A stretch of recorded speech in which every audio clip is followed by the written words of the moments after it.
के मामले लगातार बढ़ते जा रहे हैं। कोरोना वायरस का कहर इतना बढ़ चुका है कि संक्रमित मरीजों का आंकड़ा 5 लाख से ज्यादा हो चुका है। वहीं अब देश में कोरोना वायरस के कारण सबसे ज्यादा प्रभावित राज्य महाराष्ट्र में एक दिन में 5000 से ज्यादा कोरोना वायरस के मरीजों की पुष्टि हुई है। आपको बता दें, स्वास्थ्य मंत्रालय के आधिकारिक आंकड़ों के मुताबिक देश में आज सुबह कोरोना वायरस के मरीजों की संख्या 4,90,401 थी। हालांकि देश में कोरोना वायरस के कारण सबसे ज्यादा प्रभावित राज्यों में महाराष्ट्र, दिल्ली और तमिलनाडु के ताजा आंकड़े जोड़ दिए जाएं तो देश में कोरोना वायरस के मरीजों की संख्या 5 लाख की संख्या को पार कर चुकी है।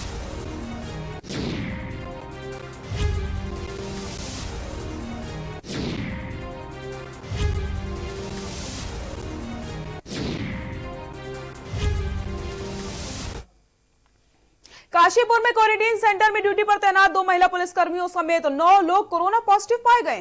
सभी को इलाज के लिए रुद्रपुर के कोविड केयर सेंटर भेज दिया गया है। कोरोना नोडल अधिकारी डॉक्टर अमरजीत सिंह ने बताया है कि 20 और 21 जून को भेजे गए सैंपलों की रिपोर्ट आ गई है।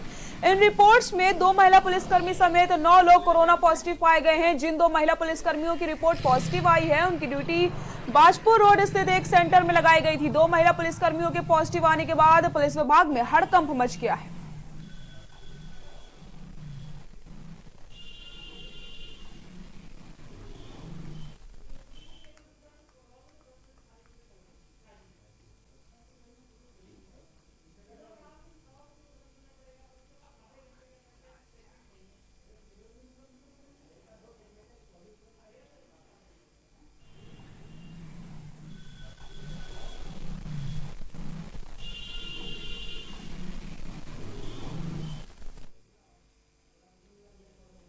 किसानों से लेकर ट्रक चलाने वालों के विरोध के बावजूद देश में डीजल पेट्रोल की कीमतों में लगातार बढ़ोतरी देखी जा रही है। अंतर्राष्ट्रीय बाजार में कच्चे तेल की कीमतों में नरमी के बीच आज लगातार 21वें दिन डीजल की कीमत में बढ़ोतरी हुई है।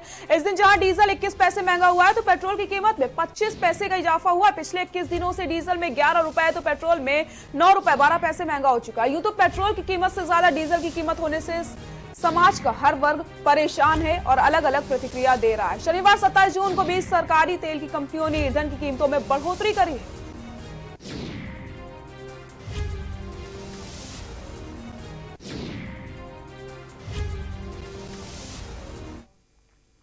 देश में बढ़ते पेट्रोल और डीजल की कीमतों में चलते आम आदमी परेशान हो चुका है। अब बढ़ते पेट्रोल डीजल के दामों के विरोध में कांग्रेस पार्टी सड़क पर उतरकर विरोध प्रदर्शन कर रही है।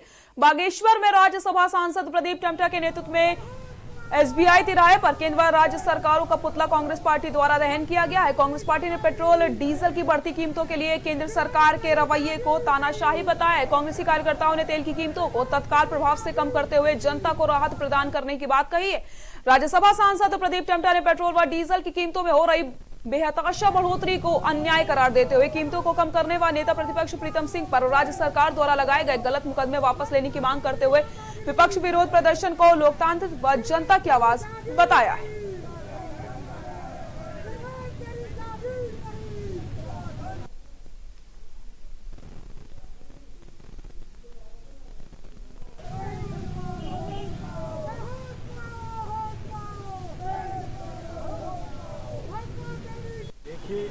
लगातार पेट्रोल और डीजल के दाम अंतर्राष्ट्रीय मार्केट में कम हो रहे हैं और पिछले 15-20 दिनों से इस देश में लगातार पेट्रोल और डीजल के दाम आसमान छू रहे हैं। कांग्रेस पार्टी ने मांग की थी कि अंतर्राष्ट्रीय स्तर पर जो दाम कम हो रहे हैं उसका लाभ आम उपभोक्ताओं को दिया जाए। बागेश्वर में लगातार बारिश से जनजीवन प्रभावित हो रहा है। कपकोट क्षेत्र में आधे दर्जन सड़क पहाड़ों से मलबा आने में से बंद हो गए हैं। मलबा आने से कपली कमेरा मोटर मार्ग, तोली मोटर मार्ग, धर्मघर मझिया खेत मोटर मार्ग, संघाड़ वास्ती मोटर मार्ग, पोथिंग शोभा कुंड मोटर मार्ग, ढलान कोनोली मोटर मार्ग के बंद हो जाने से दर्जन से अधिक गांवों का संपर्क टूट चुका है। बागेश्वर जनपद का कपकोट क्षेत्र बरसात के समय आपदा की दृष्टि से अति संवेदनशील में है। यहाँ हर साल बरसात के समय ग्रामीणों को बहुत परेशानी झेलनी पड़ती है। सड़कों के बंद हो जाने से ग्रामीणों की समस्या और भी ज्यादा बढ़ जाती है।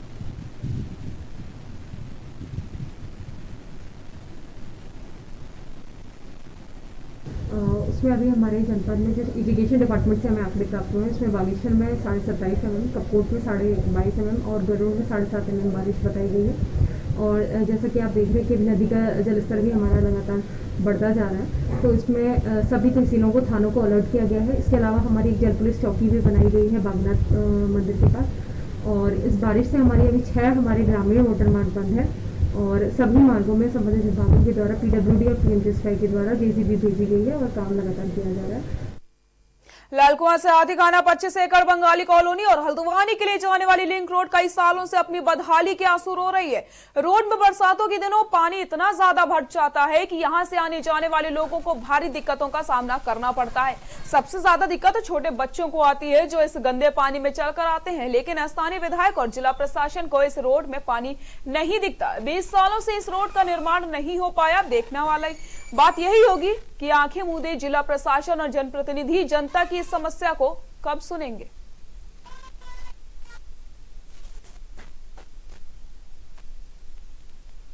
लाइन पार संजय नगर हाथीखाना क्षेत्र का मुख्य द्वार है और यहाँ से हल्द्वानी के लिए भी रास्ता जोड़ा जाता है। लंबे समय से क्षेत्र का बड़ा दुर्भाग्य का विषय है। लंबे समय से बिना बरसात के सड़कों में 2-2 फीट का पानी यहाँ पर जमा रहता है। हमने लगातार शासन प्रशासन से मांग करते आए हैं। जिलाधिकारी महोदय को हमने ज्ञापन के माध्यम से सूचित उनको समय समय पर करते आए हैं। क्षेत्रीय विधायक जी को हमने बार बार उनको सूचित किया है और हमने यहाँ के चेयरमैन पूर्व नगर पंचायत के अध्यक्ष पवन चौहान जी उनको भी सूचित किया है।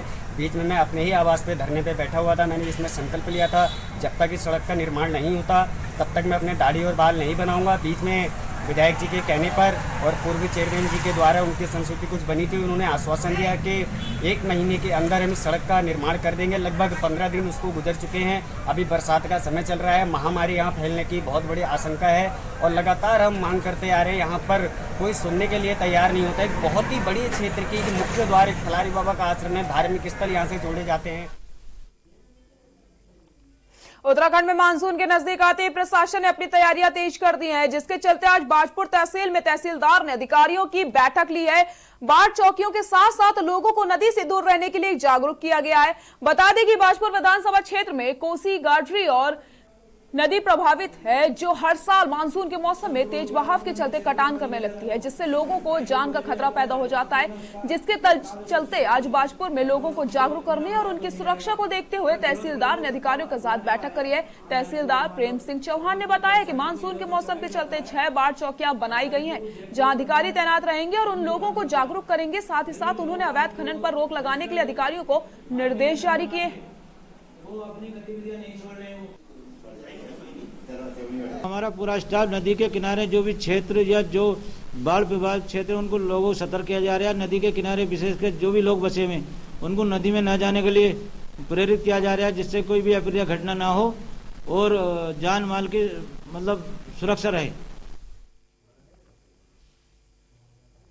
उत्तराखंड में शासन में फर्जी ट्रांसफर को लेकर एक लेटर सोशल मीडिया पर इन दिनों तेजी से वायरल हो रहा है। इस लेटर में देहरादून RTO का ट्रांसफर किया गया है। इस फर्जी सरकारी लेटर में देहरादून RTO दिनेश चंद्र पटोई का ट्रांसफर परिवहन मुख्यालय में कर दिया गया। यही नहीं, उपायुक्त परिवहन सुधांशु गर्ग का ट्रांसफर देहरादून RTO ऑफिस में संभागीय परिवहन अधिकारी के तौर पर कर दिया गया। मामला सामने आते ही परिवहन विभाग से लेकर शासन तक में हड़कंप मच गया, क्योंकि इस तरह से आदेश शासन ने कोई जारी किया ही नहीं था और इस बात की पुष्टि परिवहन सचिव शैलेश बगोली ने भी कर दी है। इसके बाद सचिवालय के अधिकारियों के निर्देश के बाद देहरादून RTO दिनेश चंद्र पटोई देहरादून कोतवाली जाकर मुकदमे की तहरीर दी है।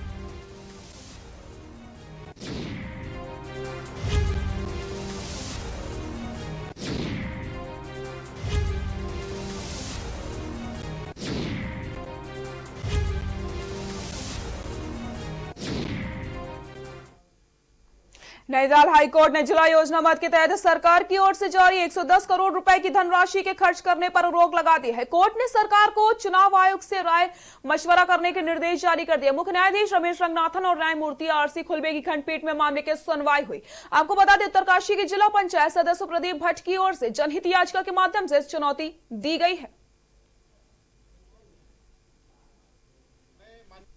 उत्तराखंड की मंत्रिमंडल में एक प्रस्ताव लाया था कि जिला योजना की धनराशि को जिलाधिकारी खर्च कर पाएंगे, जिसको लेकर के राज्य सरकार ने 12 जून को अध्यादेश लाई और उसके बाद 16 जून को जिलाधिकारियों को 110 करोड़ रुपए की धनराशि शासन ने जारी की।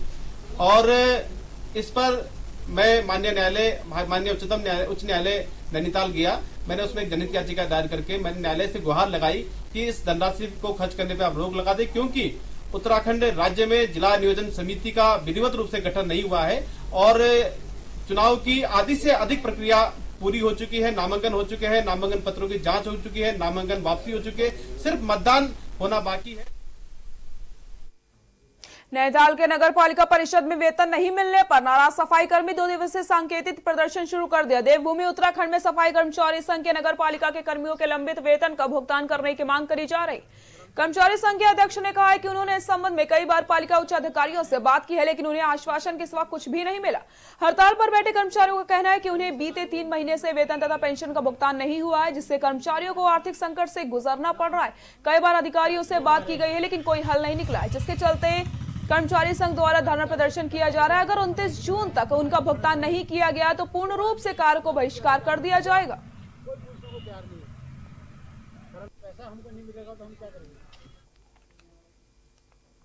उत्तराखंड की खबरों में फिलहाल के लिए इतना ही। देखते रहिए के न्यूज़ इंडिया। नमस्कार।